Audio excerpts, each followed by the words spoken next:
These two really do compete because they're both going for institutions. Are people going to continue to build on Ethereum, follow BlackRock, or are they going to jump onto Ripple now that the lawsuits are really looking good for Ripple? Government to government, border to border, etc.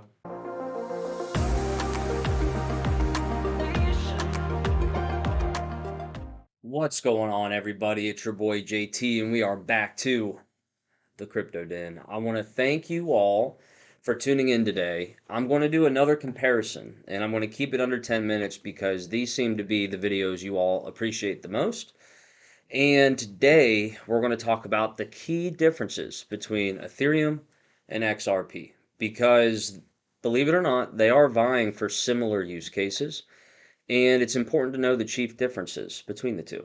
So I'm going to get right into it, but before I do, for those who do not know, my name is Jake Tullis. I go by JT, and I run a digital asset hedge fund called Bleeding Edge Capital. What that means is I'm a hedge fund manager, and I manage high net worth individuals and private wealth management advisors, RIAs. I manage their wealth in crypto, and my fund is exclusively crypto. It will always be crypto. So, this channel is where I come to explain my research, and my background in software development gives me an edge. So, what I do is I bring forth all of the fundamentals of this technology to you all so you can become more educated on the technology that you may or may not be investing in. And that's really my thing, education and helping you guys be more aware of what's going on. So, with that, let's get on over here. First, you may not know, but these two really do compete because they're both going for institutions. If if you don't know about this, BlackRock, okay, basically launched a stablecoin on Ethereum instead of Ripple. And Ripple is the institutional, Ethereum, if you will. The reason why they did it is because they believe Ethereum has a little bit more security and has more liquidity than Ripple, which you could easily see right here. XRP's market cap is roughly 70% smaller than Ethereum. So there's more liquidity, more money, more users, more wallets, etc. So the first thing is pure adoption and market size. Ripple is smaller than Ethereum and has more room to grow. That would be one way to look at it. The other thing is they compete. Well, Ripple is a lot faster. We'll start there. So right here, you can see Ripple's doing about 1,500 transactions per second, where Ethereum's doing 15 to 30. And honestly, and you'll see me go to this a lot, that's not entirely true. I feel like, yeah, all the layer twos together can get higher than 15 or 30 by a significant margin, but it really is dependent on these layer twos, as crypto.com is stating. Okay, mainly because Ethereum has a modular design where Ripple is way more centralized. Okay, Ripple is held primarily by the founders, the investors, institutions, where Ethereum is owned by the community. It's very decentralized. And you have all these little ecosystems on layer two beat using Ethereum as settlement and then taking all the execution. So, and there's going to be thousands of these, by the way. There's going to be a lot of these eventually. Um, so that's the main difference, I would say, from a technical perspective and from a market size perspective. Oh, I'm sorry. Here we go. So it's Ripple's smaller but faster, and they both are vying for institutional adoption. It's important to know that Ripple has a unique edge that Ethereum doesn't, okay?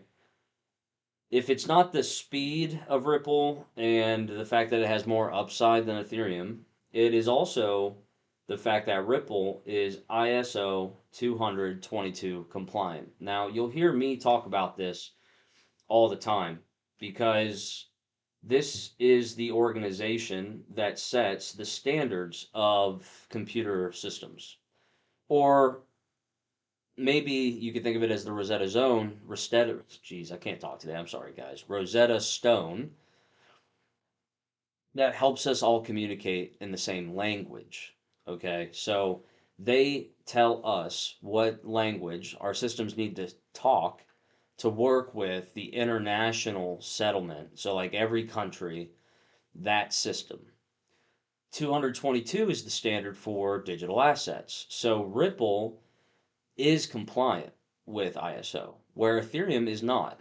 Now, the benefits of that is when governments start rolling out their own networks, their own, you know, blockchains that are private and permissioned, more than likely, they're going to be this standard, meaning Ethereum, assets on Ethereum will not bridge to traditional finance in the future unless you have your assets on Ripple or Hedera, XDC. There's actually a decent amount. So, like I said, I bring you guys the research. Just Googling it live for you. Usually they have a nice, okay, yeah. So Ripple's one of them. XLM's the other.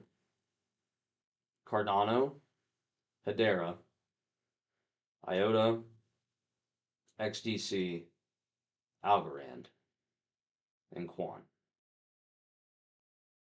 Yeah, and you can see the benefits here. Okay, you can see Ethereum's not on this list. Central banks, interoperability between one another because they all speak the same language, right? Cross border, oh, I'm sorry, cross border.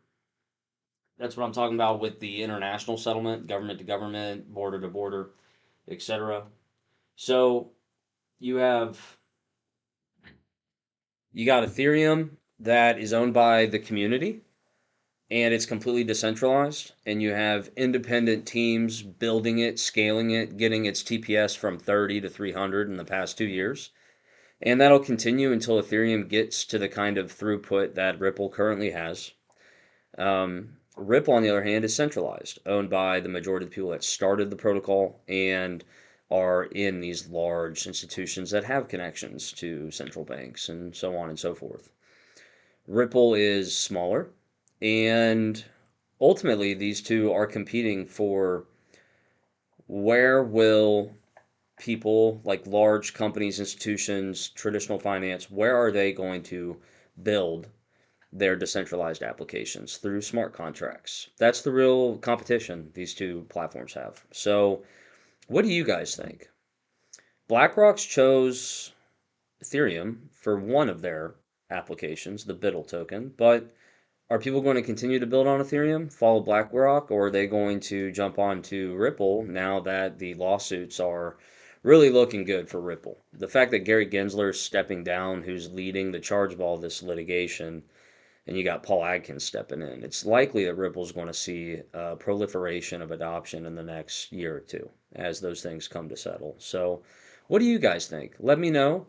Tell me if this was helpful. Please like, sub, comment, do all of it. We always are looking forward to hearing from you guys. And if you have something you want me to cover, put it in the comments. I'd love to work with my community to help you guys better understand this asset class.